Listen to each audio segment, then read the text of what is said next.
Cheers, everyone. Hello. We have a guest. So, I'm Molly. I'm Claire. And I'm Kalee. And this is Book Stupid.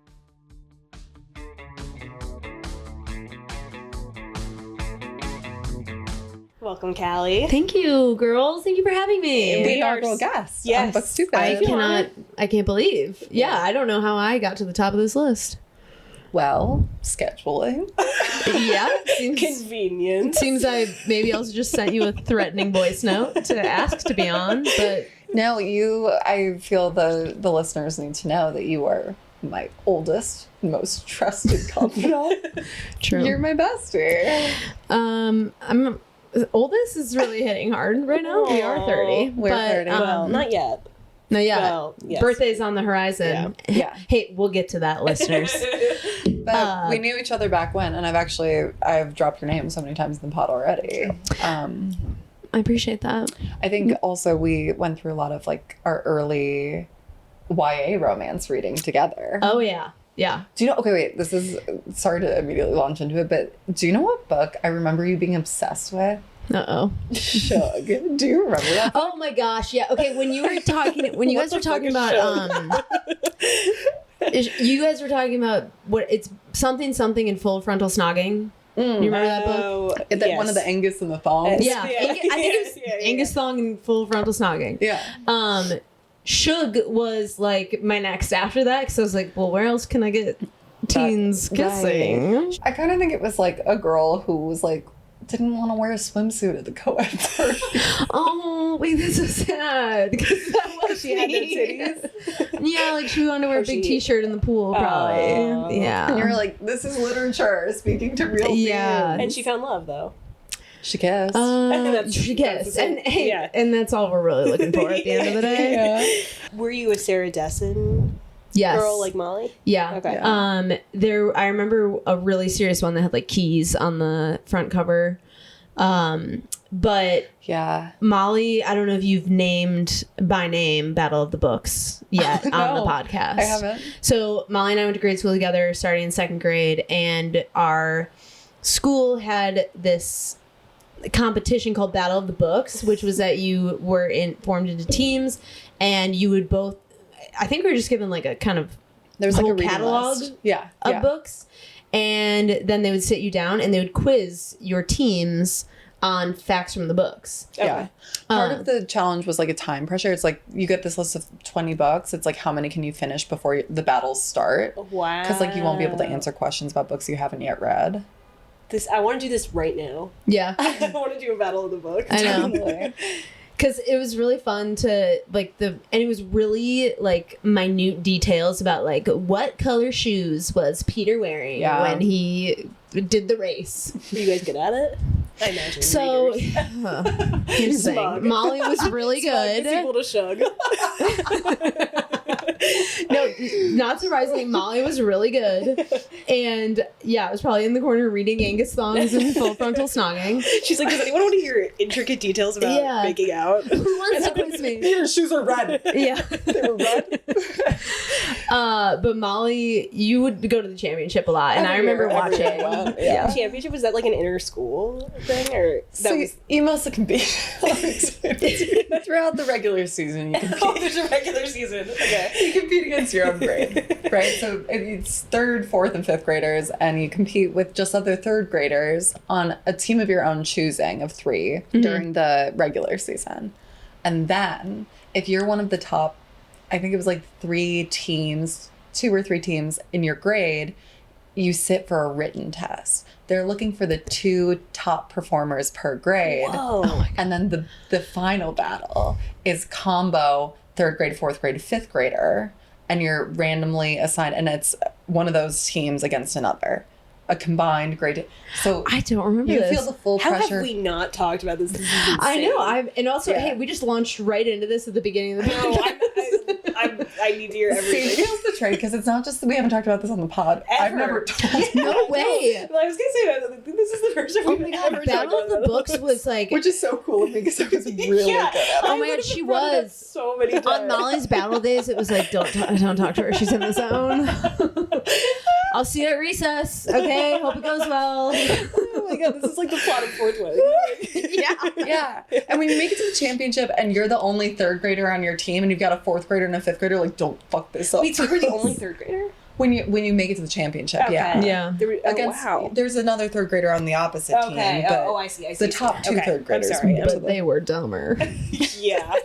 Sounds like it. But you're the only one who's read your reading list. So you not only have to know the answer, you have to know when it's your answer. Because sometimes a fifth grader's going, no, this is my book. I know this is my book. Because they don't tell you what book it's related to.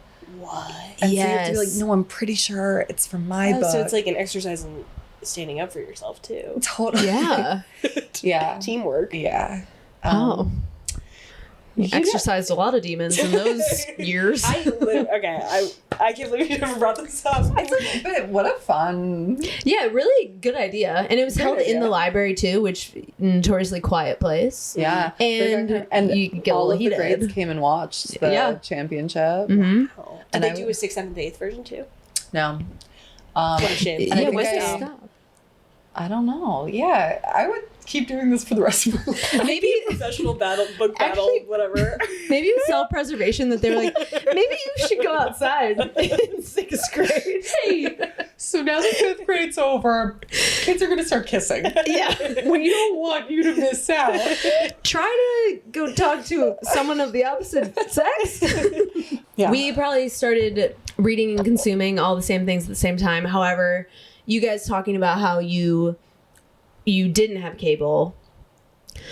Like, oh my god, we Yeah, get it. shut up, we get it. Yes. Like, oh, we watched so much Arthur. Okay, yeah. so did everyone else. Okay, we were watching Arthur too. And that is actually my fear, is that, like, the cable kids are like, yeah, no, we watch Arthur, we just, like, don't make it our whole personality. Yeah. Well, also, am I allowed to say this? Callie is the youngest of 6. So You're allowed to say. you benefited from a lot of cooler culture being older passed media. on to you sooner. Yes. Although the Catholic family was not allowed to watch MTV. Yeah. I was doing the classic on the TV remote where it had like the previous button. So I had Degrassi on one and then I had like, I don't know, Food Network on the other. Yeah. So when my mom came downstairs, click previous and it changes. She'd be like, what were you just watching? Yeah. Nothing. Perfect setup because you were a huge Degrassi head, but you were also a huge Paula Deen head. Yeah, but- hey, and I'm here to say hindsight's 2020 on that one. Separate art from artist. I separate the art from the artist. Paula Deen did great work in the kitchen. She has good ideas about butter, I'll say. She does. Yeah. She's right about how much butter. She was doing good stuff. And in retrospect, isn't it crazy that your mom, mad about Degrassi, but Paula Deen was maybe even planting more insidious seeds? Yeah, it's Who knows? Yeah. who knew what subliminal messages were being sent on the Food Network. Another kind of like reading thing that I got through you and you got through your family. Callie had like an illustrious collection of Betty and Veronica comics. Whoa. True. Not just true. the like, what is it, Riverdale? Riverdale. But that's what their bands should be called. The Riverheads. It wasn't just the Riverdale broadcast. It was particularly the Betty and Veronica ones that I Yeah. would pluck off your shelf, and I would wake up earlier than you, and you had blackout curtains, and you would say, How old were you in blackout curtains? Because I think my parents were like, they say I wasn't an accident. We know. They wanted you as quiet as Yeah, they were possible. like, please don't make your presence known. now that we have Hector the puppy, it's so relatable. I'm like, whatever we can do to keep him asleep as Yeah, long. keep sleeping. You should get Don't him speak. blackout curtains around his grave. Yeah. So Cal had blackout curtains. I'm still like a normal kid wired to like shoot up at 8 a.m. or whatever. Yeah, shoot up. You got that. And you'd sleep till like 10. Yeah. And I'd be like wired wide awake. So I'd go and pick out a Betty and Veronica, and then I'd go under the curtain and read by like a sliver of light coming from the bright morning sun. Just kind of, I did that a lot. My mom always got them at Kmart, RIP, the one in Oconomowoc. But Yeah. and she got like all the old ones too. And The fact that that love triangle went on for as long as it Yeah. did, like, Oh my God. why is What that is even the love triangle? Jughead? or Archie. Betty, Veronica, and Archie. Archie, and Yeah. Archie has nothing to offer. Yeah. She's ginger. And he's not attractive. He was really not smart. Definitely not loyal to either of them. No. Like, yeah, Jughead would have been the better choice. At least you're having fun with Jughead. Yeah. True. Like, he's gonna take you out to eat. Archie's doing nothing. He's always complaining about his parents too. That's a drag. Yeah, but Veronica, She was was an hot. icon. Yeah, she was a hot. Also in the show, yes, Yeah. Yeah, she was great brunette representation for you. very much so. Congrats on but- that one. They all had just like pointy comic book character boobs. Which my protagonist in my book is gonna have. Yeah. Very small but extremely sharp. Nails their nipples that can cut glass. Absolutely. Do you want to just give us an update on jury duty then? I don't understand why everyone's so bored of jury duty. I'm the one who had to sit through it for 4 calendar days. Yeah, jury duty's over. I was dismissed. On account of? Being part of the case. Being the killer. It was a high profile case though. It was. Oh. And I love gossip, so I was like enjoying it. And I you was live like enjoying a microcosmic society. And I will say by day 3, like, we were building an economy. We This were bodes building so well for the commune. yes. We were building, like, friendships were being built, friend groups were being built. Like a social hierarchy. A social hierarchy was Okay. happening. Alliances. I didn't really, and like I'll say I went home on day 2 and I was like, why don't I have friends? But like being in childbearing years is an advantage. If you guys do have to set up. Yeah, true. I can new offer world. that. Yeah. I didn't bring my Lutera. So. Yeah, I had to, because you have to like give over your devices every day, so it was kind of just like we're all just like making our own fun, you know. Building fires. Did you bring some rocks to kind of like toss around? Like people like on day 3 were like, well, we're bringing games tomorrow. Like I'm bringing a game tomorrow. That's crazy though. But yeah, it was a high profile case. Can't say more. I don't know. I probably can actually, but you won't. Stay tuned. But we all had to like get interviewed by the judge, so you just had to wait until that happened. But have you done jury duty before? No. Okay. Well, you should. Yeah, I'm actually fascinated by You this. should think about serving. Yeah. You should think about serving. Yeah. Yeah, what did you wear? Actually, were you because was there sexual tension among the jurors? I wish. By like second day there, I read a full romance novel. The one we talked about last week. It was the astronaut one. I forget what it was called. Can I ask about the astronaut romance? Because yeah. I'm thinking about the 2 astronauts that were just like had been stranded. Oh, I thought you were But they weren't actually. I was like, Okay, maybe a few notes for the audience. We're drinking because it's Friday. Yeah. And also, first podcast with a live studio audience. And the audience, 2 astronauts. and that's all we'll say. And that's all we'll say. I was wondering if it was something similar because those 2 got stranded. They became no. part of the space station. Did but I you was see? like, okay, was the sexual tension popping off in that little rocket? Yeah. Did you see when their thing dropped back down into the sea? Like a collective of dolphins. Yeah, we're swimming around. Rejoiced around them. Yeah. Oh my that It's like nature was like, We were rooting for you. yeah, you Yeah. returned home. Wow. yes. Which, Although like, what do dolphins know about space? hey, Uh-oh. and you know what they say, we know more about the ocean than we do about space. So Yeah. and I don't know much about either. Yeah, and I don't want to know anymore. I don't need to know more about the ocean, I think. I'm done knowing things. Yeah. But it wasn't No. that they were stuck in a rocket together. No, but I really like that I don't idea. like how I just heard they were sucking rockets. Stuck in a rocket, stuck in rockets. No, the guy was an astronaut, which, all right, I'd love to In the see a book. woman in STEM.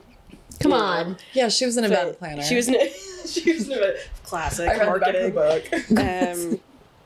And yeah, they like bump into each other at a coffee shop. And the whole book is about how the mom is stressed about him being an astronaut. Honestly, a little too much. The girl's mom is stressed. No, his mom. He's an astronaut, and his mom is like really upset that he's an astronaut. And then She's this like, woman's all job I do is becomes like worry about managing you. the mother's stress. And I didn't love that. No. Because there was a little too much like mommy issue stuff in this book for me. When you already have the astronaut. Right.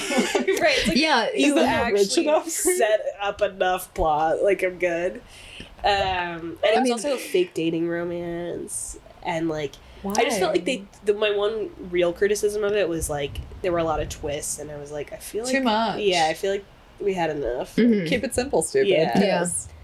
But it was cute. So. Okay. That's cute. What's the name so I can maybe avoid? Yeah. I think you'd have to read it at jury duty to really get the full the full effect. But it's To really juice your goose. Yeah. It's called The Kiss Countdown. Oh, yes. Okay, sorry. Yeah. All right. Well, what have you been reading, I wonder? Well, not romantic, but I just read my first Ruth Ware book, One Perfect Couple. I don't know if I know Yeah.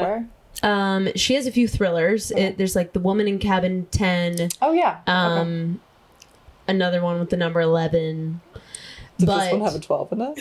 it didn't. Just the number 1.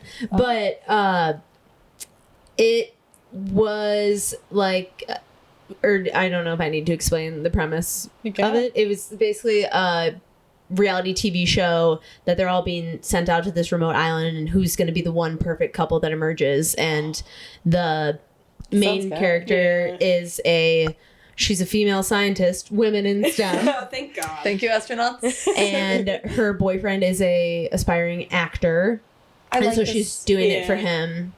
I liked the premise as well. The promise of the premise.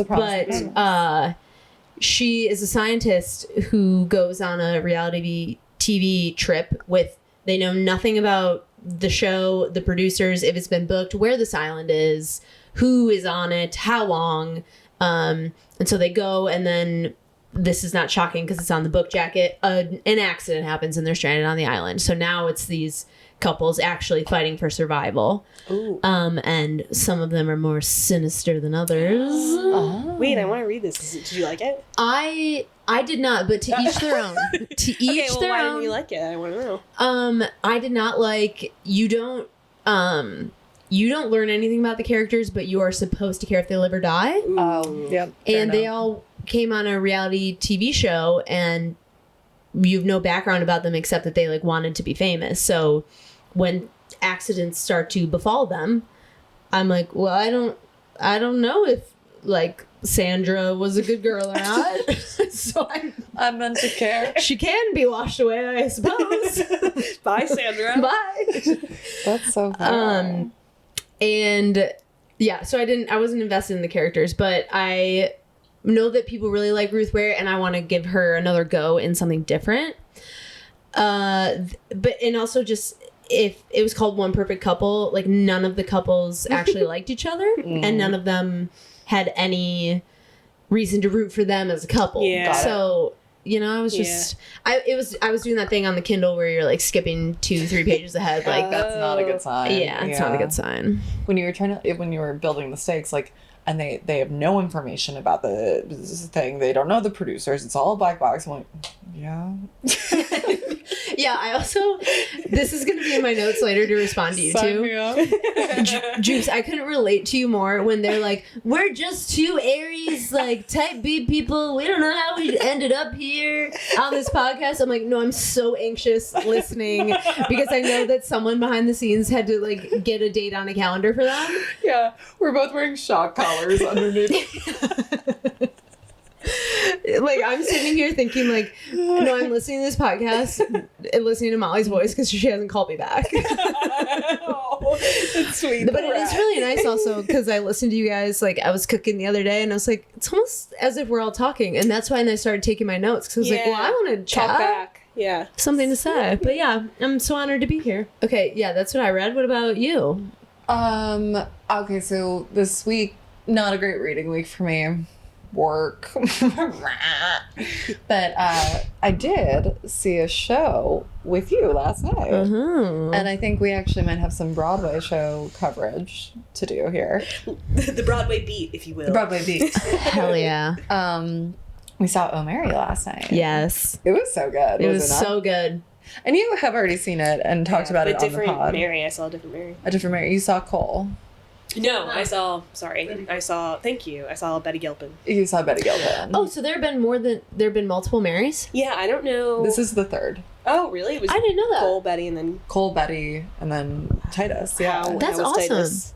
Titus, okay, so obviously, I mean, like, it's all we know, but I was like, I can't imagine anyone else in this role. Particularly, and I don't want to spoil this for people, though it is, like, kind of inherently gated media where you have to, like, be in the theater to see it, so maybe I just will. Can I spoil it? Yeah, I think. It ends in a cabaret performance, like a madcap medley, and Titus Burgess is one of the best singers. Like he's so in the comedic performance. So when I heard him like do that, I was like, I mean, I don't know if Cole Escola can sing or Betty Gilpin, but like I can't imagine anyone else doing that. Yeah. Like the end of the play. Yeah, I have to admit that I didn't know who Titus Burgess was before we went last night. That's so fair. And that is my ignorance. He's very much like a player. My Midwest ignorance showing. No, he's like a player in the Tina Fey universe. Okay. That's his Kimmy main. Impossible. Oh no, we Impossible talked about Kimmy. he's yeah, Kimmy Impossible. So he was Rufus in that one. That's good. No, he was in 30 Rock, He was right? also in 30 Yeah, Rock. okay. You've seen him in 30 yeah, Rock. Yes. he He's was on in he was DeFwan. Defuan. Yeah. Yeah, okay. He has his beef with the baby. Yes. Okay, a little familiar, but not. So is he a singer though? Like by normally? Yeah, he's been in a number of Broadway productions, and he can sing down. Yeah. Well, that's why like not having that background. Yeah. I just was like, oh, of course, because He this was man's hitting the it. lead of this play, so he's incredible. But I don't. Could Cole sing? Could Betty sing? Betty was good. Yeah. Have you seen it? Yeah. No, Betty was good, but I don't know about Cole. I mean, I will say when she sang, I was like, oh, it's nice that she can sing. Like, it wasn't like, I wasn't expecting her to sing. You know what I mean? Yeah. Like, I with Titus, maybe I would have been. I was just kind of like, oh, she sings. I thought, what excellent writing. I will plus up your point about, like, the tightness. Oh, hated that conjugation. So tight. So, Hey, a this writer is a who can romance edit. podcast. I mean, 90 minutes and not an ounce of fat. No, it was in that real. play. No, Like, yeah. I never found myself wanting to pick up my phone, which is like, No. look, I should be Listening. able to not want to pick up my phone in 80 minutes. That's like I need the brick. But like, but still, like, you had 80 minutes is the right amount of. Completely agree. Great. And then excellent. I mean, like to just kind of skate over a historical context like that. I thought that was so funny. Like, it's almost not at all about actual Abe Lincoln or Mary Todd Lincoln or the assassination. Like, you really only get grounded in the details of their lives in like one or two moments across the entire play. Like, primarily the assassination. Like, that's the only moment where you're like, oh no, this is like true to life Abe Lincoln and Mary Todd. Like, that's the only, but otherwise it's like mostly just a play about people with like this hilarious context for the people to play in. But I really liked like a lot of the joke telling still had like, I can't with the South of what? Like, Abe keeps going like, there's a war, Mary. And she's like, where? It's like, in the South. And she goes, the South of what? Yeah. And it's like a recurring joke and it's so good. Yeah. Like, it's very playful, very good writing. Yes, Playful definitely. is a good one, yeah. But the also just like the generalized concept is Mary Todd Lincoln is an alcoholic, Abe is a closeted gay man, and their lives are pretty bleak on the interior of their marriage. And also Mary Todd Lincoln wants to return to the world of cabaret, and she'll stop at nothing. I think that's like important. Yeah. But so all very fun, very funny. But then the moments of like just painfully mean dialogue, and like the characters rebound pretty readily because they are themselves, like, everyone on the stage is mean.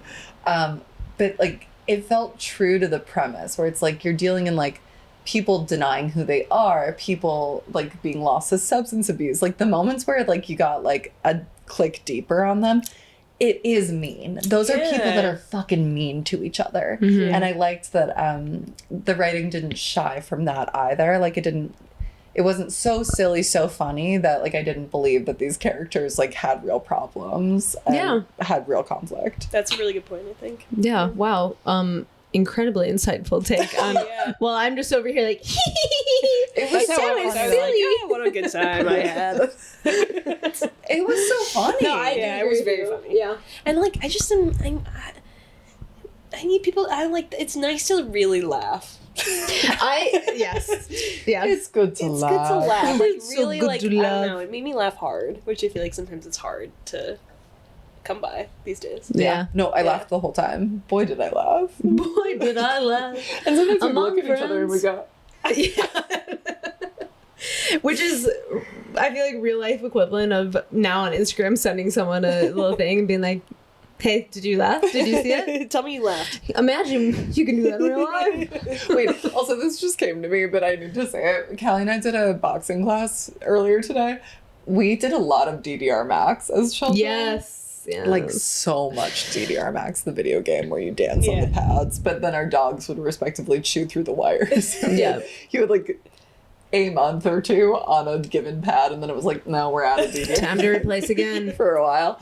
But we were in the middle doing pop squats. Yeah. It was a classic You were the DDR one- Max song. I didn't even clock it, but Kalee and I are next to each other again at 30 years old. Yeah, I actually did have a moment. I was really, and then I was like, have we been addicted to this since we were 8? Of like movement side by side. Coordinated to a sick beat. Yeah. Am I being hypnotized right now? Like, we didn't do dance, but what's the closest thing? We'll just go to boxing classes together until we're 30. That's true. But yeah, that was DDR Max was formative. If we weren't reading, we were dancing. It's true. And like again, our parents were like, go outside. No, please. Yeah, like hang out with other kids. Well, you can dance outside too. No. The screen tells us what steps to do. Yeah. No. Can I just say my sorry? Yeah. Can I say my thing about Fourth Wing real quick? Can I borrow your course. phone? I sent myself a text about what I need to say. Oh no, I think we need And by to myself, speak I on mean this. Molly. I'm enjoying Fourth Wing. Let me preface it with that. Like I find myself wanting to pick it up, and that's a good sign. Good I'm sign. feeling good about it. I am like, let's go, let's kiss. Yeah. I'm 200 Yeah. pages in. And I already know that I'm gonna have to wait till like 370 before. You looked it up.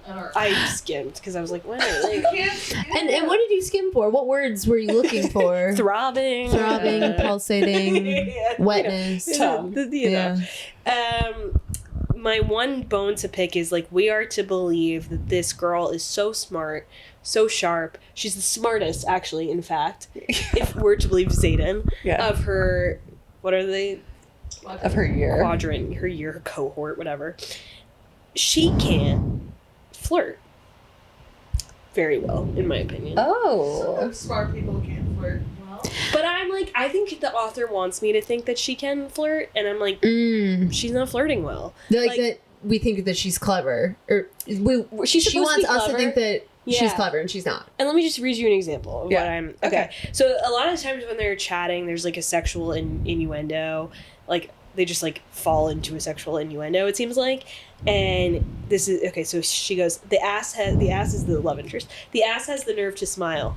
That's the oddest way I've ever been hit on. So he's like, she says something that's like, has a double meaning. And he's like, oh, like, you're so strange that you're hitting on me like this. And she goes, not my chances with you, you conceited prick. It's like... Yeah. Do you see what I'm saying? Yes. Like, go with it. Yes and. There's no yes and happening here. She's going, no. Like, oh, I didn't mean it like that. And it's like, yeah, no, we all know you didn't mean it like that. Like, But now the guy that you really like He's has given flirting you an with you. opening. Yeah. Say something clever. and I just like, maybe it changes. I'm only 200 pages in, but I have to believe it doesn't. Or, and as writers, I'd like to hear all of our opinions. Like, I could come up with 3 different versions of this that were like, Better. yeah, like, and that like built on the, like, that were actually good, like, verbal sparring. It's Good not just dialogue. like, oh no, I didn't mean it like that. It's like, no, you're ruining it. We all know you didn't mean it like that. Yeah. Like, Well, and Does the that make difference sense? the difference is Okay. like as writers, we could come up with a way better response yeah, for sure. for sure. Like on the spot, if someone was flirting with me, no, I'd be like, And that's a good point. That's a good point. Okay, but here's the thing: she's writing a book Yeah. that is flirty romance smut. Yeah. So And it's already fantasy, so might as well make a great flirt. yes, Yeah. and like let's build a little more tension. I think the tension would be better. Like if she like, I'd be like more into it. I'd be like, oh my god, she's like, Right. she gets it. Like I don't know. Yeah. Aside from her being like, she's just like a little snappy and she's like independent and she's gonna reject his help even though she's like, the way that they describe her, I'm like, I'm picturing those twig. I'm sorry. I'm seriously picturing those twig figures from. I can't think of the movie right now, but they're literally walking twigs with little leaves. Like Guardians of the Galaxy. Yes, like Groot. Yes, Groot. But even smaller is the way. Baby Groot. Yes. Baby Groot. Is the way that she's described in this book. Like, that her arm could snap in half in a moment. Her bones are hollow. I'm yes. like, give me something. But meanwhile, I'm also supposedly she's getting railed like every other moment. Yeah, she's going to go to the healer. Yeah. Jeez. That is my problem. When you guys were talking about, like, in writing your books, like, how relatable you wanted your protagonist to be, and Molly was like, I'm so sick of descriptions of big boobs. And I get that. I do get that. Thank you. Yeah, thanks. But, like, I am also similarly sick of descriptions of, like, teeny tiny, frail, beautiful women who then are seriously in the most compromising sexual positions that I've ever heard of. That's so fair. Yeah, I'm scared for their health. Yeah, that this cannot be good. An author should have to consult a doctor. Yeah. You should consult an intimacy coordinator about their health. Yeah, we should get a intimacy coordinator. Yes. Baby Groot. Sorry. Go ahead. That's all I could picture. No, I agree with you that I don't find her, like... I'm like... I want a character who's got a little bit more, like... I think it's hard for me to believe... I like this, like, underdog thing where it's like, oh, she's frail, she's baby Groot, and yet... and yet she's got the best dragon, and it's like, that's cool, but like it's hard to believe. I totally agree with you. Actually, this is something I meant to say earlier on the pod, that I'm so glad the snippet you chose had that the ass smile thing. The writing in the first book, a lot of that, it's like, I think she evolves as an author is what I'll say, because like she uses that for the ass. Yeah. Like, yeah. The ass laughs. Oh. the ass dares to question me. Girl, nobody talks like that. That's a bad phrase. Yeah. It makes you sound juvenile and stupid. Totally. And then I'm 30, so make it nice for me.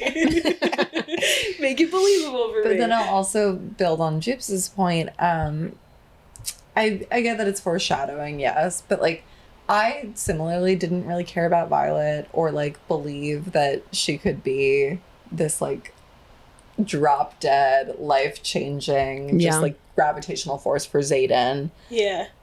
Until later books where she starts to like step into a lot of the power, like literal physical power that her dragon imbues and whatever. Like then she just does badass shit where he's like, whoa. And I'm like, yes, that's yeah.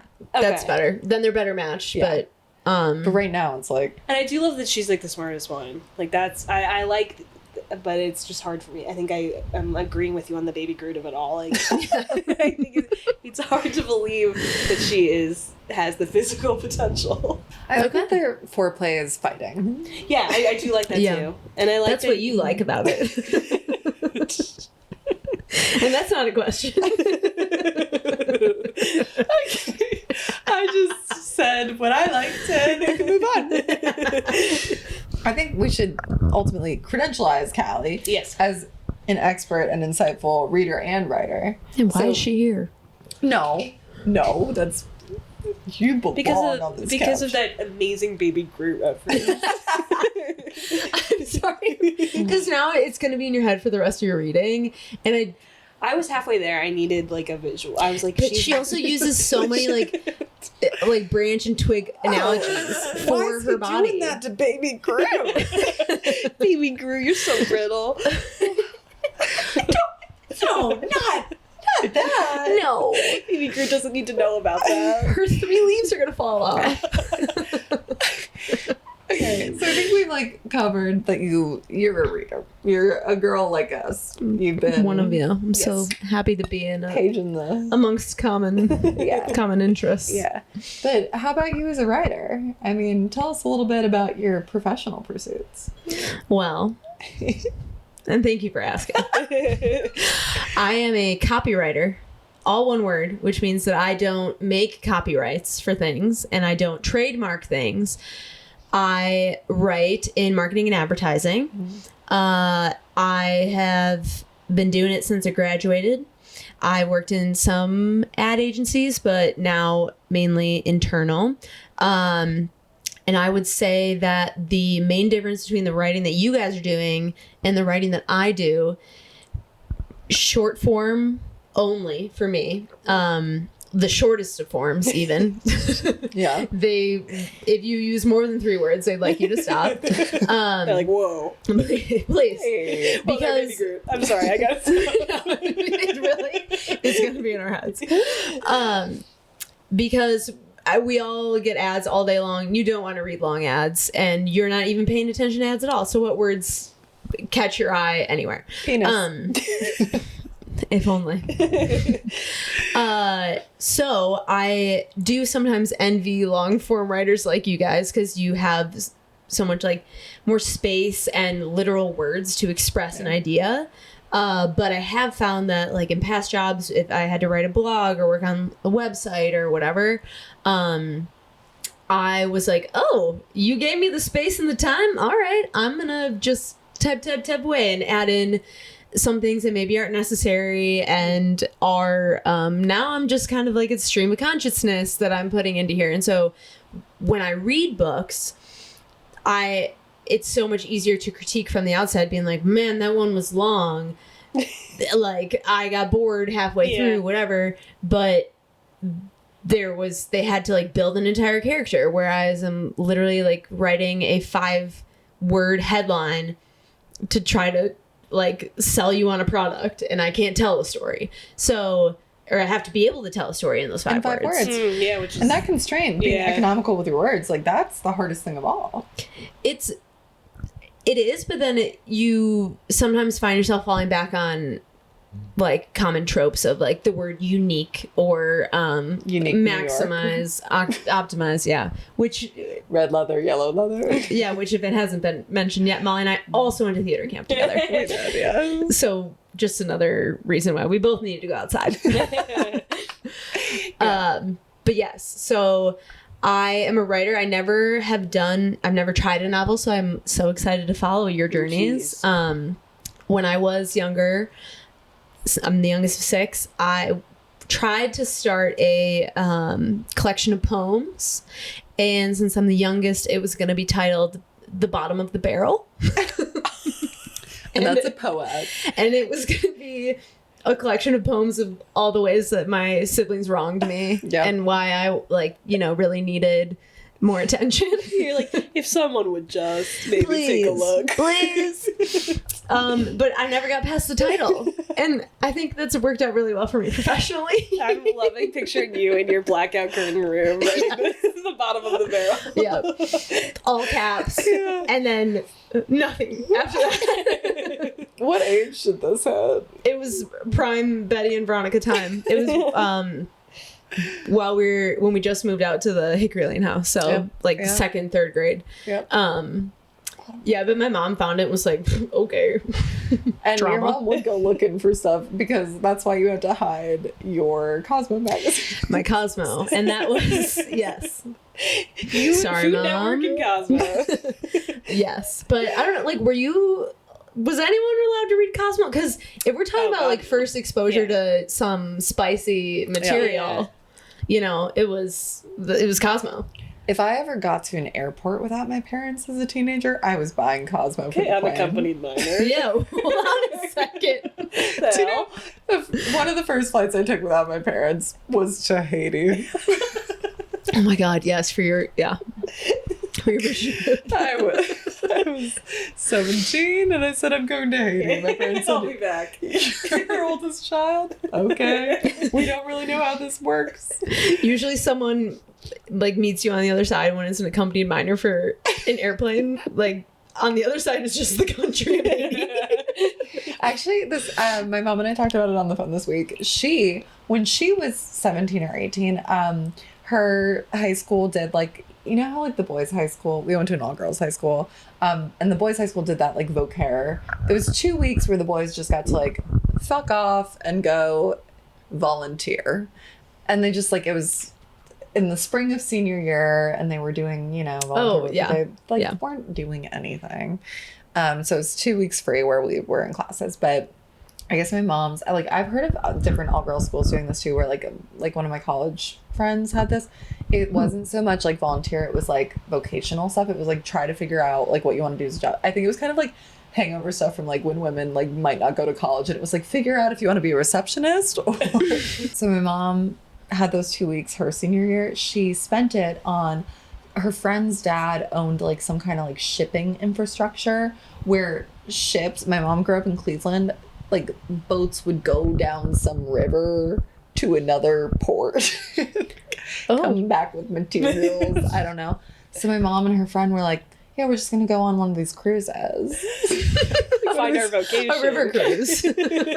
And all the parents were like, sure. 2 17, 18-year-old girls, boat full of men, like, were just doing like, I don't know, shipping stuff. And they were just like, woo, yeah, let's go. And I think it was a full 2 weeks or something. And my mom she literally was reflecting on that with her, like some of her best college friends last week. She was like, yeah, can you believe my parents did that? Like, what the hell, sending me on this boat up a river, literally? And they were like, yeah, didn't you send your daughter to Haiti? Oh, they called her on it? Yeah, they did. Yeah. She was like, she had to find her vocation. And I did get a proposal on Haiti. Of marriage? Yes. Wait, what does that mean? A man said, I'll take her. That was the guy at the airport meeting you for the unaccompanied minor. Yeah. It was actually so much worse. It was in a really rural area, and I was like, oh. Yeah. Okay, so anyway, yeah. The reason I'm here is because I write, but I read, and I love to discuss writing and reading with you both.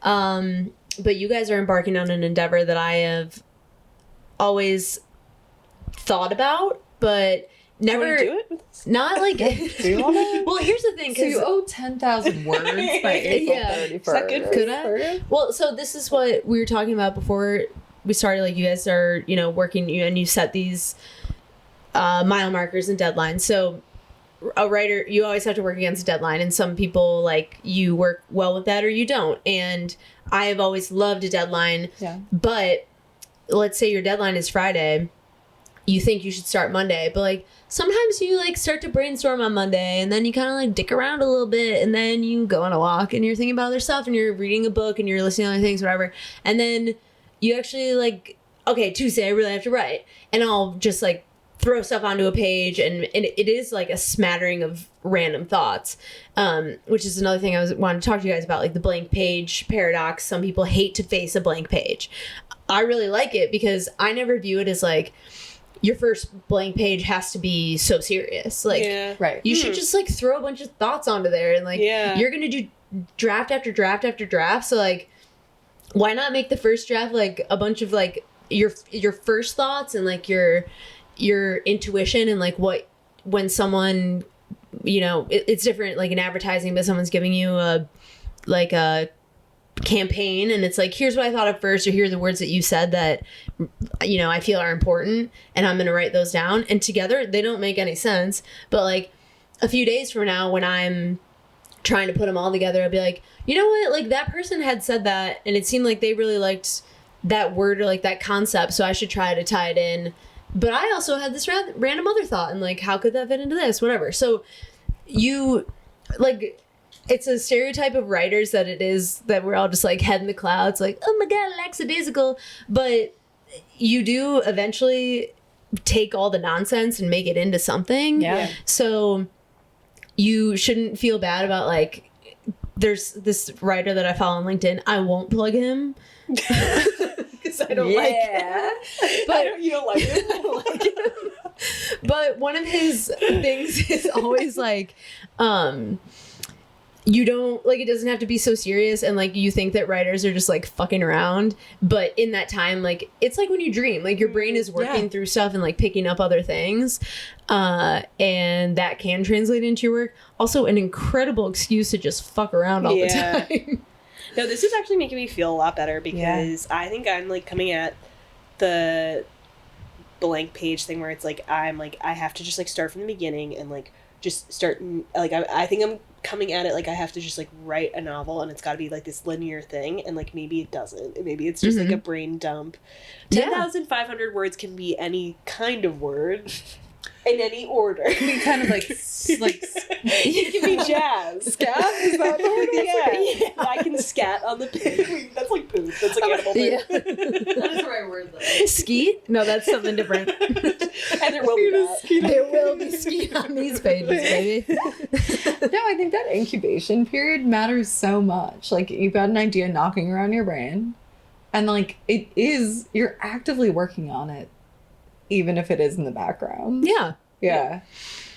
I think that helps a lot. But every writer has a different process. So like also some people do just they start writing their first draft and then it's like, yeah, and that's what I want to edit from there. But like at some point you just have to start getting all the things that you were thinking about into a place. Yeah. And then you organize it, like, so whether that's maybe easier for a book if it is like you're organizing it by kind of like a content outline. Yeah, we've done those. Yeah. And then, hey, you could make your chapter titles super long, and that would be a lot of words. so true. Hey, Fourth Wing has like a quote at the top of every chapter. I'm gonna do that if quotes. I have to. Absolutely. I like the idea of like using the outline and like building from there, so that we don't have to do like first. Yeah. Like I think I like the idea of like writing it takes the different pressure parts. off like linear process. Yeah. But to your blank page paradox comment, it's like blank page. I'm like skibbity beep bop. Yeah. Like agree. I'm like this is great. What I hate is looking at a draft I have to edit. I'm like work. Yeah. Because it is so many words. I like editing. Do you like editing?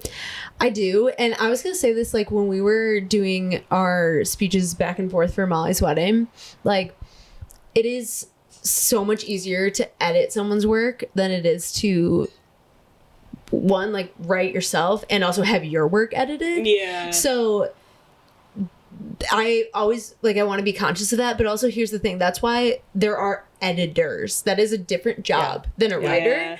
And also, like, a proofreader in general. Thank God. Because, like, you look at what you wrote and you're like, yeah, I put that in there for a reason. I thought it was important. And, like, that's a really good word I used right there. Don't you also aren't you so? impressed? Like, that's a slur. Yeah.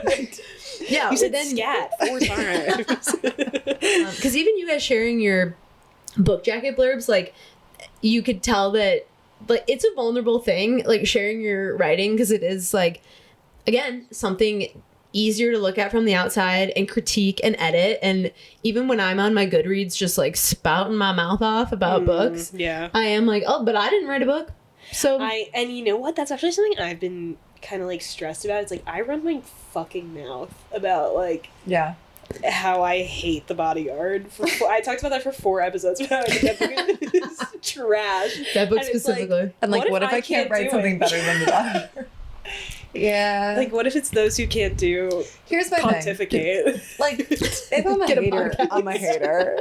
There's no changing that. Yeah. If I'm a bad writer and a hater, I'm still a hater. Yeah, true. Yeah, but you're doing something that other people say that they want to do all the time and say, I could do it better, and you're trying it. So that's true. Yeah. And we will get haters of our own, and it will be a karmic circle. And I'll, like, have a fondness for them.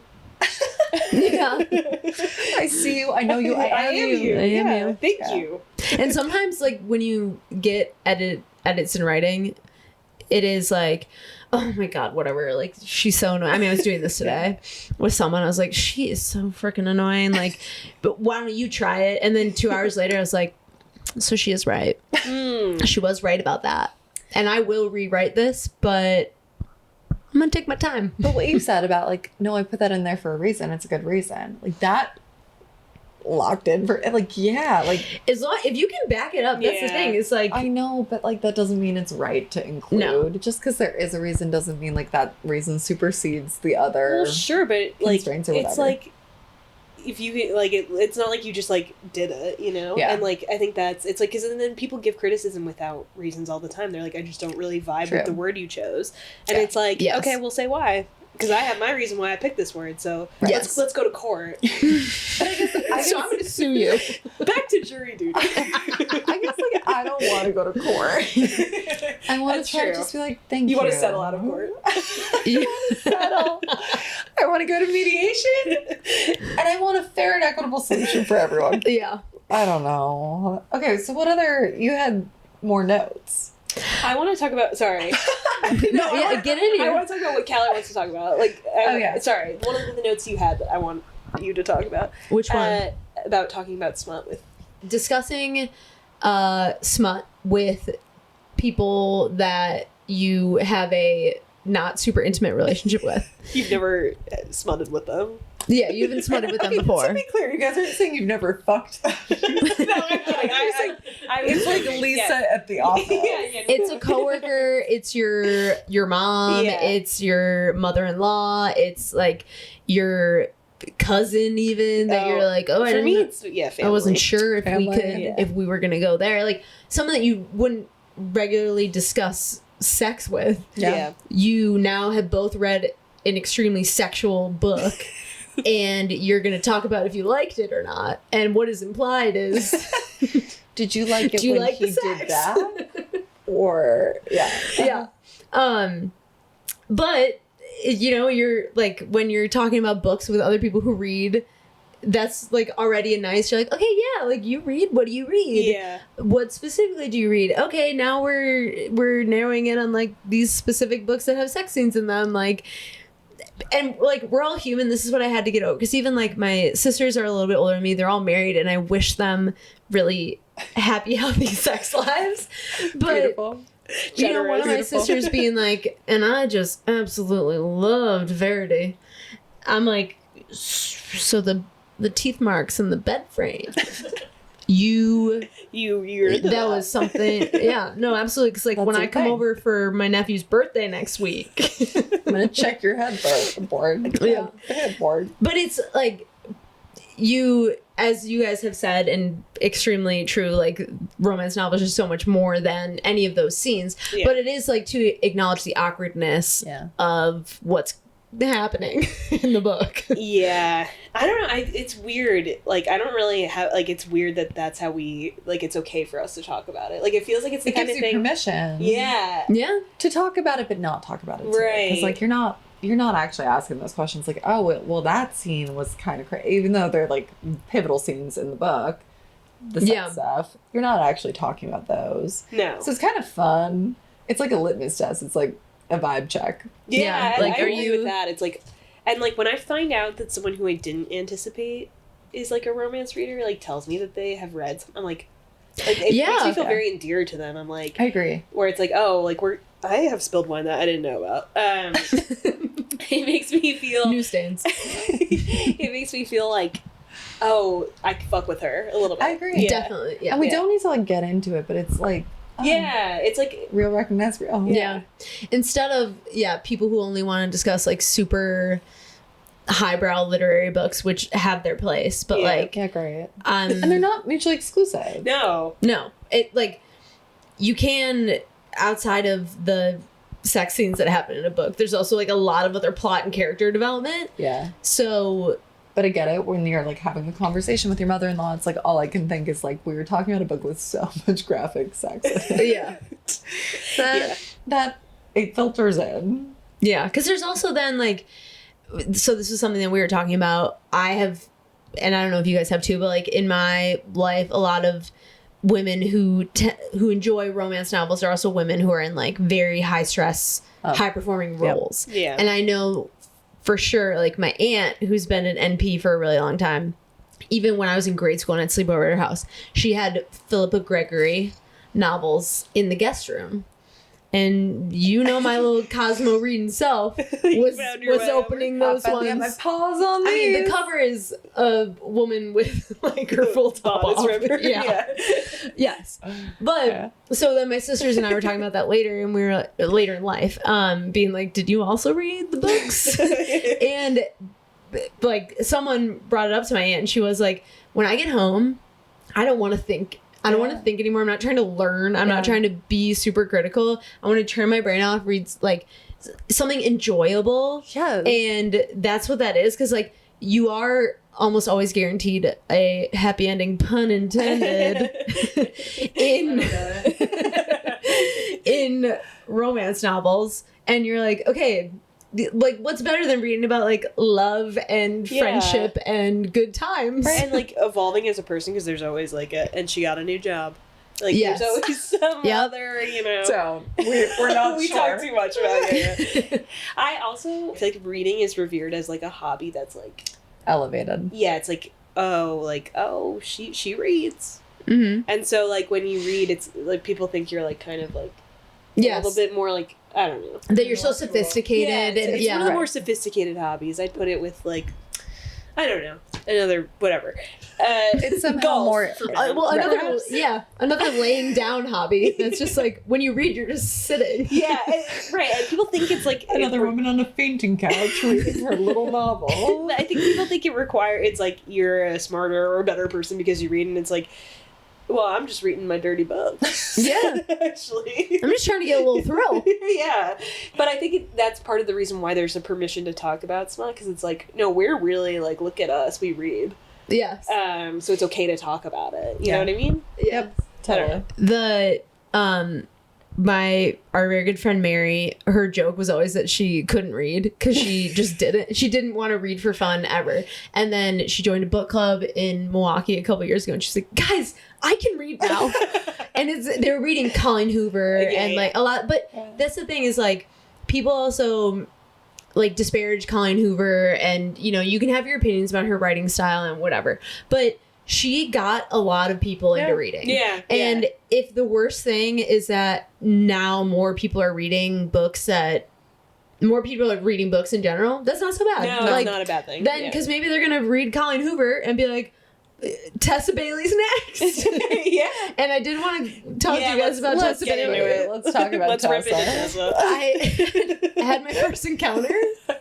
Okay. And I was, it was a Christmas themed book, Wreck the Halls. Oh, yes. Okay. And let me tell you, someone gets wrecked. And I was one of them. Like rack. It should have been, but she was another one of those like, big titties. Oh, she's so petite and like buxom. No, even because tell me about her cup size. No, because one of her insecurities was like, oh my gosh, my boobs are so small, nobody would ever notice me. Oh well, and then now of course I'm angry for a new reason. Yes, I had my first exposure to Tessa Bailey. What a ride! What a ride! Pun intended there as well. But Wreck the Halls. I think whoever it was you were talking like zero like character development. Oh, yeah, sorry. But you like a Christmas novel, romance, so you should read it. I've read one really good Christmas romance, and I think that has honestly kind of spoiled me because I'm like, when you were describing that December 18th, I hate that book. But the person on the bus, One Day in December, I think it's called. Yeah. When you were describing, I was like, oh yes, I read that as well. Bad. Bad. Yeah. Read Catherine Walsh. Holiday romance. That's the one I'm referring to. I think, I want to... This is another great reason to listen, besides just catching up with the gals, is getting great book recommendations. Because something that I've learned is there are people who recommend books online, on social media, and I'm like, oh, absolutely, I'm going to read that book. And I've had this a few times where I read the book, and I'm like, who the fuck recommended this book to me? It's like, not everyone has fall on your head. Yes, but everybody has different taste, and I also need to get off my... What I said was, not everyone has taste. But people are reading for different reasons. Same as like... That's true. Like, my aunt is like, I want to turn my brain off. Like, I have this sometimes with books when they use really big words. For what? But like, where I'm trained to please don't use big words. Like, you need to write in copywriting at least at my company, you need to write for a 5th grade reading level. And so you do not want to use a word that somebody has to look up. I, as a writer, like to read a book where sometimes I see a word, I'm like, oh, what's that? What is that? That's interesting. And then you look up the definition in the Kindle. I was So gonna say, are helpful. you a Kindle reader? Yes. Okay. Yes. Although, I mean, I would prefer to do like paperback and hardcover all the time, but I'm not a millionaire. Yeah. And I God. also don't own a mansion. Where do I put my books? No, I'm not the Beast from Beauty and the Beast with his library. I have a library. But I do like that highlight. Yeah, and that's look one it of the up. best. yes, Kindle and look it up, function. and then when you see the definition, you're like, oh, absolutely. Or sorry, but in one of my sisters sent me one from Onyx Storm, I think, and it was just like an absurdly. What was it? Luminary. Oh, was I hate when she says the cheese Modulite. Sorry. Modulite? MAGE. Does that mean like but Maja? isn't mage like a Mage, like that's Magi? a mage is like a yeah. Yeah, that's what I thought. Oh, But there are many books of this category that are written at a 5th grade level, True. absent the sexual content. I guess that's 5th Yeah. graders shouldn't read that. But a lot of blockbuster hits like write for the median. Yeah. yes, Tessa And- Bailey, I would argue, definitely. is hit in 5th grade, maybe. Yeah. Yeah. And I'm like, I don't typically love those books. I don't think, because I'm like, I'm looking for the dialogue that feels like, yeah, give me something. Yes. Or like I'm looking for a plot that's like, well, oh, that kind of surprised me. But if we're talking commercial success, I kind of think the approach of the 5th grade reading level is your surest bet. I think I'm going for like 7th. Well, when was your first kiss? I think that's what we all my should God. write for. In that case, what? 13th grade? 13th grade. Actually, hopefully tomorrow at my 30th birthday party. Oh! Who will it be? 30th birthday party themed conclave. So hopefully There's gonna be a lot gets to of- kiss another cardinal. There's gonna be a lot of kissing at the conclave. Yeah, famously a really sexual theme. Where Siege's already said she's gonna do stigmata. Oh I god. really want to do. No, I love that. I am doing the stigmata. I really wanted to do it in the middle of the conclave. Like all of a sudden, You should stab yourself. all of a sudden, my stigmata appeared. Wait, but Kat is so right. You should go hard and You actually. should just Wait, sorry, we were talking about reading so levels. 13th reading level. Yeah, for me it would be I do 13. think I'm writing for freshmen in high school. Oh, I like that. Yeah. Yeah. I'm going. Yeah, I think I just want to be a little bit. But I agree with you. Most romance novels, I think, are like I'm like, oh, this is like lower than my reading, like way Yeah. lower than my reading level. But that's Because we're 30. It's not like, oh, is this my reading level? Yeah, I'm not thinking about it. Cross like 20. Everything is assumed to be a reading level, or it's Hopefully. now it's judged on the spectrum of like how smart you are. yeah. How what? How smart you are, not how developmentally. And I don't want to be appropriate like you I don't are. want the personally I don't because I don't really want to. I mean, I like reading a book that's a little bit more like I don't want to read like a astronaut book. Oh my god. the astronaut said I don't want to either. So Siege just read an astronaut book. Yeah, No, and I kept up just No, fine. you don't want to. about astronauts. I'm talking about a book astronauts read. Yeah. Oh my gosh. You don't want to be like technical. Right. 100%. Yeah. Like, so my husband, reveal. And Big yeah, reveal. I still don't have one. Hey, that's what the stigmatas are for. Okay. Yeah, that's how you get them. That's how you get them. Touch my holes. But that's gonna play really well in the book, I think. Oh yeah. He was reading a book about the like state of Medicare and Medicaid in America while I was reading Tessa Bailey. And I'm over here like Like, is your book gonna get me a little? ooh, what you doing over there? And he's like, Yeah. He's Seriously, pacing like, about healthcare. yeah, trying to like we need to change our votes. We need to get more involved in politics, and I'm over here like. And he told you not to do voter fraud? perhaps- Yeah, he was the one who he wouldn't sign my ballot. Are you kidding me? Yeah, because he said Yeah, it was committing people voter fraud. This year about Yeah, he wouldn't sign it. This is me off. unrelated. Yeah. He did eventually sign it through And we are cutting it. through Okay. coercion, which Sorry, is we're also fraud. Right now. Okay, we did Tessa Bailey. Okay. Did we? Okay. Okay. So listen, Cal, in addition to being a reader, a writer, she's also a listener. Yeah. And she's got some notes. Triple all threat. right? She's been I sure do. following Book Stupid. Well, what would we call you, a stupid head? Yeah, that's what we said the followers are going to be called. I love that. So, Okay.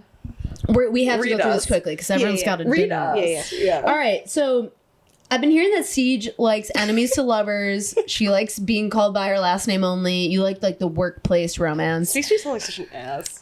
So ass. I'm sitting here and I wrote. So basically, you like negging. Ooh, yeah. I'm like approaching this as a diss comic right now. Hey. This is the roast of Book Stupid. Yeah, let's go. Yeah, and I do.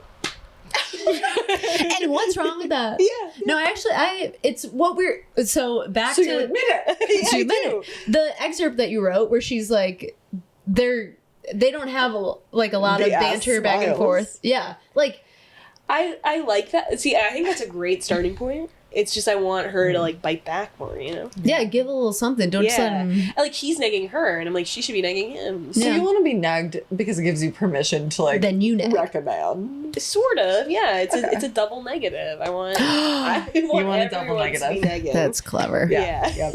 I love Double that. neg. Yeah. Okay, well, now that we've all agreed on that, could expand. I also agree that I can't get into a book as much with a woman whose figure is so acutely different than mine, aka Violet, a twig figure. No, they always talk about her curves, even though she's Yeah, even though she's brittle as a feather. Ideal Yeah, woman. it's baby Curves Groot. and brittle. But then you have the so at some point someone needs to describe their bodies and like because they're You think in the so? physical way Yeah. they're talking about either like we're getting graphic like grabbing onto handles or boobs or like butt if there is one or like But okay, how no much matter of a what, butt you have a butt. yes Yeah, but like sometimes right, it's like- like grabbing like a handful of ass is different than like just cupping. Because a hand could grab an ass no matter what. That's true. No matter but how like bony. when I hear that, I picture. Big... the cup runneth over. Okay, listen. There is no. There. I don't know what the word is. You know, they're like big There's no booty lack of protagonist. women in pop culture who have small boobs. Okay, But there is a lack in romance. in romance novels. Because desirability Yeah. is But largely it's predicated A on. lot of the times it's in the way the woman describes herself is the way that like her body gets set up, and like a lot of times the woman will be like, my boobs will like they'll pass, but it's not much to write home You're about. so right. But it's because the Yeah. woman is being self-deprecating. So you're like, oh, what we got like a B, a C, D. Like, say I it. don't No, know. then you get to the passage where the guy's like, your breasts are something to worship. These are the most gorgeous mountains I've ever seen. And it's like, Okay, like you just said, your breasts are something to worship. They could be small ones too. We don't know. I think that's something you should incorporate into your novel. Actually, yes. Small tit worship. I'm loving these little guys. Yeah. I love how perky they are. Well, I love how they point in the same direction. And Yes. And that is high. in some books where the guy is like, I don't care that your butt is so small. And you're like, well, we didn't need to. I don't like that. I Yeah. don't like that at all. We don't need that. So, okay. Either be a small ass guy or like don't be an apologist. Yeah. Yeah. Okay, related. Sorry. Related that I can't find myself getting very into, and I know we're like really towing the line between like erotic novel, romance novel, and so I am perhaps leaning a different way in this one, but like I can't get into a book with sex scenes that have a character with the name of someone who's really close to me.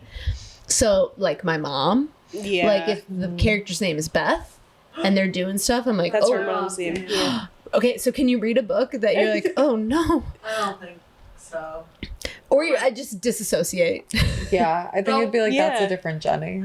Yeah, Yeah, I that's don't. I don't know. Maybe because I don't. What if there's a Molly in your book and you're like, oh, Molly did that? Well, if we wrote a Claire or a Molly into our respective books, people would be like, Hold on, fanfic. We know how big her boobs are.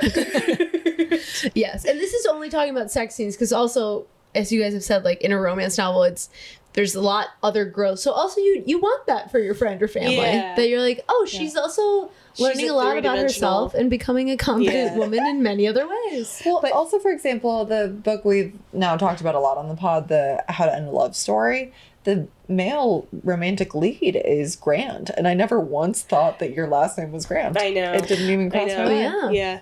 Even though my dream is to marry someone named Grant and make him take my last name.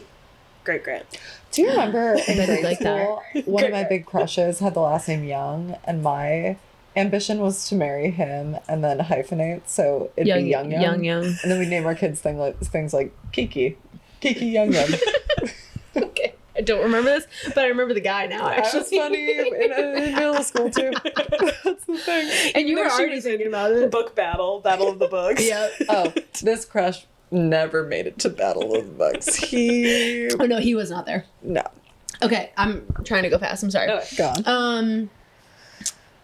As we just talked about, like, when a character is describing herself, and she's like, oh my god, I'm so ugly and pale and thin, and, like, I have nothing going for me. And then the male is like, she is the most voluptuous, beautiful woman I've ever seen. Yeah. She has curves on curves, but is also the skinniest girl that has ever walked the earth. And so just, I could never do it, but in writing the descriptions, like towing the line of how descriptive are we getting in like the body type to help people envision the scenes and like envision the characters.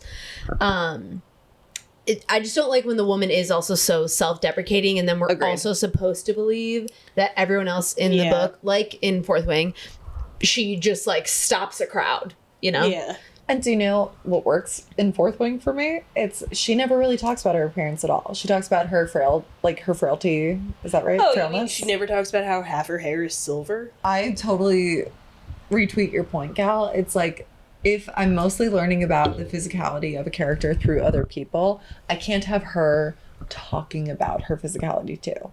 Like, I can't have like counterfactual stories coming from that she has her giving a negative self-perception, right? Mainly, I'm cool with like other people being like, God, she's hot, but then I need her to never fucking talk about it. Yeah, actually, that's a good point. Violet, I guess she doesn't herself ever. Right, she never says like. She just talks about her silver hair. Right. I like how she talks. I will say I like how she is like, yeah, I fuck. She doesn't dwell on it though. She's just kind of like, I'm looking for someone at this school. Yeah. And she's like, I got other stuff going on, so you know, that's my side hustle. Fine. Yeah. Okay, what else you got? Okay. I really, really love your guys' Jacket Blurbs. That was a really fun episode to listen to, and I said, get the girls a publisher stat. Okay, thank you. But I did comment this on your Instagram. I said, Molly, please don't let the college ex be the one that she gets back with, because here's what's going to happen. The book's going to go out to the masses. The girls are going to be like, I should get back with my ex. That's right. Even though he cheated on me, even though he did all these things, they're going to be emboldened by this idea. I won't give any spoilers, but I personally married my college boyfriend. I'll say that. But not your college. But he wasn't your ex. I was just doing a little... Not your ex. A little baiting. I won't say. Well, also I think there can be a college ex who isn't like a bad guy, right? Maybe No, my husband's a bad guy. No. Again, he was your college boyfriend, different. But like you broke up for like stupid reasons, you know? Yeah. Yes. Yeah, like he was allergic to your dog. Yeah. The idea of getting back with an ex, though, I feel like girls already have it. Yeah. And not to stereotype this, but even in my past life, it'd be like any sign was like, oh, I should get back together with him. You guys talking about the New York trains. I was like, oh, the Q to the L to the M to the W. Like, you know, I know you live in New York. And my point was, the last time I was here, just ask the police where to go, and they will tell you where to go in New York, okay? I will never. They're in every station, and you're lost. Last night we were in the pouring rain forever, and whatever the and QRW. Closed.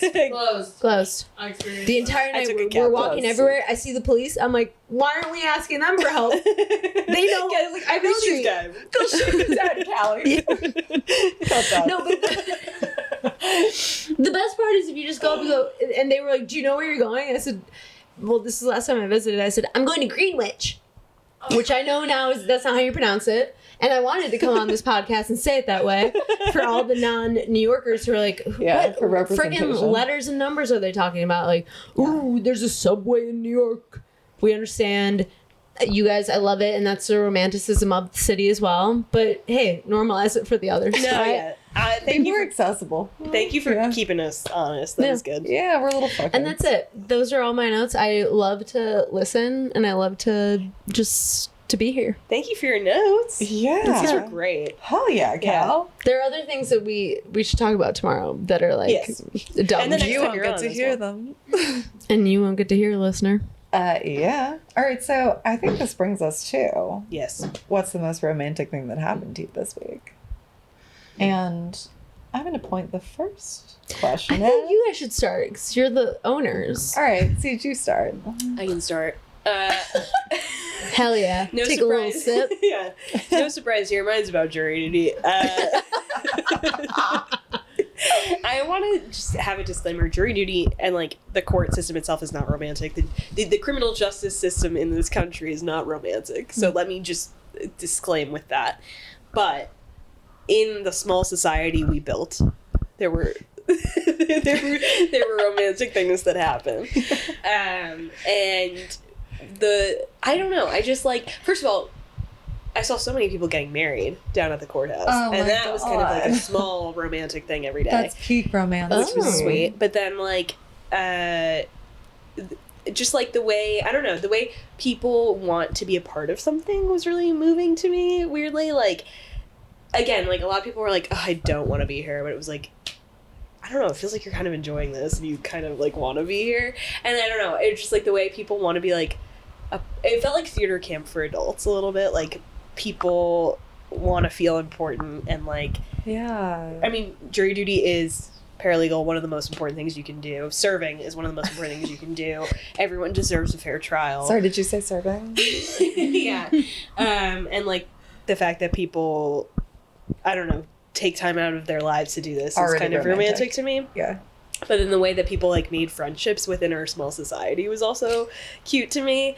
I only made like a couple of middle-aged friends. Like I'm feeling a little self-conscious about that. But this like one woman, she and this guy like did the crossword together every day. Oh, And it was so cute. That's so romantic. And like they were having little conversations about how like much they love the crossword and like how much they love language. Like I don't know, they were having these like really deep conversations over the crossword, and I just thought the whole thing was very romantic.